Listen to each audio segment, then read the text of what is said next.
আসসালামু আলাইকুম রহমতুল্লাহি বারাকাতু। সম্মানিত ভিউয়ার্স, প্রিয় বন্ধুগণ, পর্দার আড়ালের মা ও বোনেরা, প্রবাসের ভাই বন্ধু সকল, আমি হাফিজ মোহাম্মদ ইরফানুল্লাহ। আমি আজকে আপনাদের মাঝে সূরা মুজাম্মিলের ফজিলত, কি ফজিলত আমি আজকে আপনাদের মাঝে বলবো। ওই সূরাটির কি ফজিলত, ওই সূরাটি যে ব্যক্তি, এক নম্বর হলো যে ব্যক্তি প্রতিদিন ওই সূরাটি আমল করে যাবে, তাদের মন মানসিকতা, মনের মাঝে যে মানুষের বহুত মানুষের মন অশ্লীল থাকে, শান্তি থাকে না, অশান্তি থাকে, তাদের মনে শান্তি আসবে। 2 নম্বরে তাদের রুজি রোজগার বৃদ্ধি করে দিবেন আল্লাহ তাআলা। 3 নম্বরে ওই সূরাটি যে ব্যক্তি সুন্দরভাবে লেখে, নিজে যদি কোনো দোকানদারি কাজ করে, নিজের দোকানে যদি রেখে দেয়, ওই দোকানে আল্লাহ রহমত আসবে আল্লাহর, ওই দোকানে বিক্রিতা বৃদ্ধি হবে। ওই সূরাটি পড়ে পাঠ করে অল্প তেলের মধ্যে ফুঁক দিয়ে তেল নাকে মুখে লাগিয়ে যদি কোনো বিচারকের বা হাকিমের সম্মুখে যায়, আপনার উপর রায় আসবে। ওই সূরাটি যে ব্যক্তি প্রতিদিন নিজের বাসস্থানে, নিজের ঘরে আমল করবে, তাদের বাড়ির মাঝে যদি অশান্তি থাকে, কাজ্জা ফেসাদ সদাই লেগেই থাকে, তাদের ঘরের মাঝে দুষ্ট দিনের নজর থাকে, দূর হয়ে যাবে। ওই সূরাটি আমল যে করে দেবে। বন্ধুগণ, যদি আপনারা পারেন আমল করবেন, আর যারা সূরাটি জানেন না, শূন্য হলেও যাবেন, আপনাদের ফজিলতের কাজে এসে যাবে ইনশাল্লাহ। আসেন বন্ধুগণ, সহিভাবে শুদ্ধভাবে আমি আজকে আপনাদের মাঝে পড়ব। আপনারা আমার পাশে থাকুন, শুনে যান, ইনশাল্লাহ আমার লগে লগে পড়তে পারেন। আউযু বিল্লাহি মিনাশ শাইতানির রাজীম। সূরাতুল মুজাম্মিল মাক্কিয়াহ। বিসমিল্লাহির রহমানির রহিম। ইয়া আইয়ুহাল মুজাম্মিল কুমিল লাইলা ইল্লা কলিলা নিসফাহু আও ইনকুস মিনহু কলিলা আও জিদ আলাইহি ওয়ারাত্তিলিল কুরআনা তারতিলা ইন্না সানুলকি আলাইকা কাওলান সাকিলা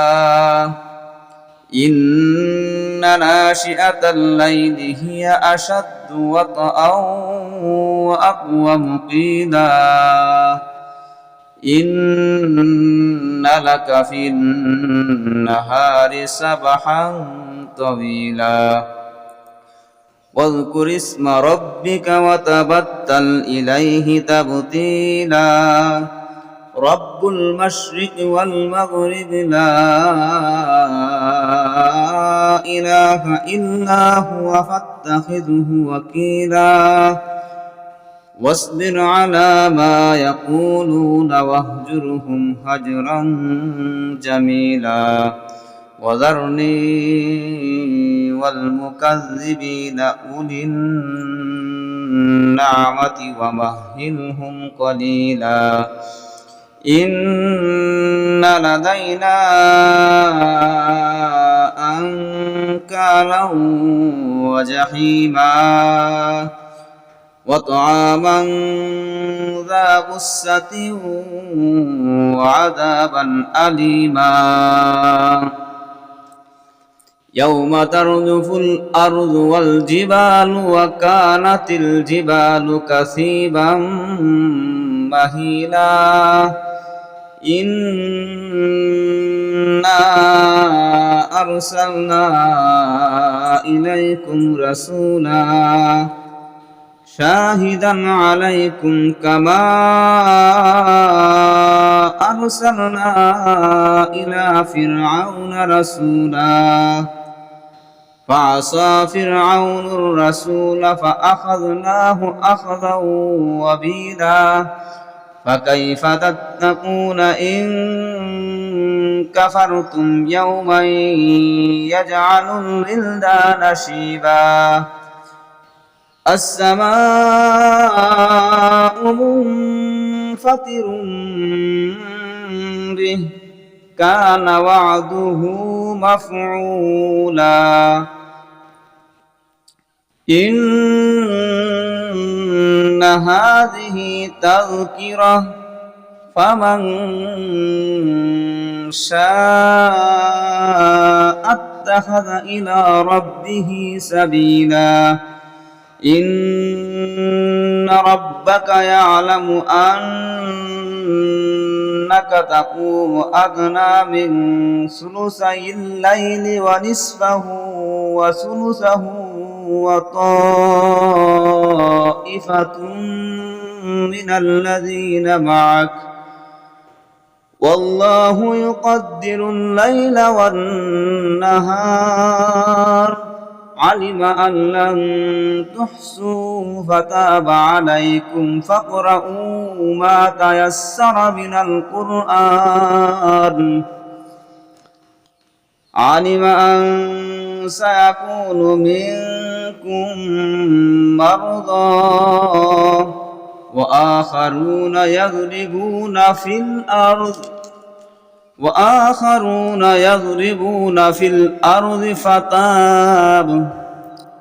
وآخرون يضربون في الأرض يبتغون من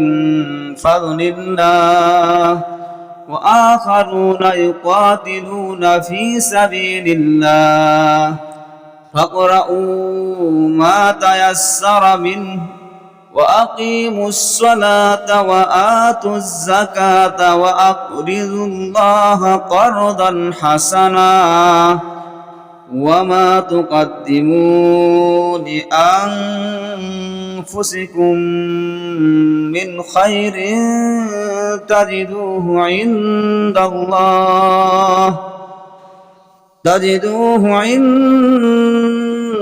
الله هو خيرا وأعظم أجرا واستغفروا الله